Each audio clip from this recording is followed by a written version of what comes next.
happening in our real estate market globally? That's the question of the hour.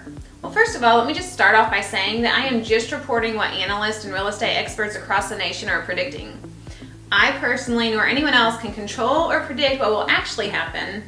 But according to Goldman Sachs, JP Morgan, Wells Fargo, Bank of America, and several other analysts, they're predicting economic growth in the third quarter ranging from 15 to 25%. A graph statistic from Opportunity Insights shows that most businesses ranging from healthcare to transportation all had a decline in consumer spending in the first half of the year, with the exception of groceries, which actually went up.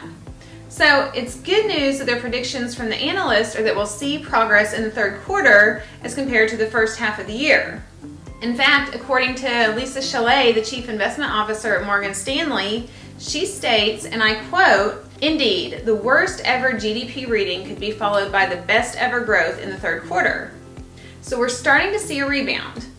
Small businesses obviously have been impacted due to the stresses and the issues that are happening across the globe. But how has that impacted the real estate market nationally?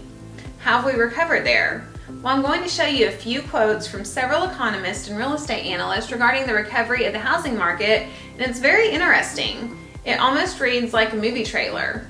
Realtor.com, astonishing rebound, Housing Wire, shockingly strong.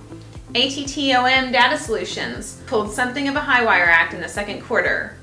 Zillow stared the pandemic right in the eye and hasn't blinked. Myers Research has been nothing short of remarkable.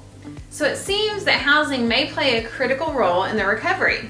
Since about the middle of May, the weekly showings of housing, people are out in full force looking at homes across the nation. People are out in full force now more than they have been previous throughout the entire year. According to the National Association of Realtors, the housing market index looks into four things: demand, supply, price, and time on the market. It combines those together and it creates an index. We saw a rise and a dip down, and now we're above what we were in February of this year, so it shows that we're recovering strongly. So the question is, what's going to happen with pricing? What should you do? Well, continue watching and we'll get more into the details on that. Sabrina Shaw here with Homes by Sabrina, brokered by eXp Realty, and we can't wait to hear from you.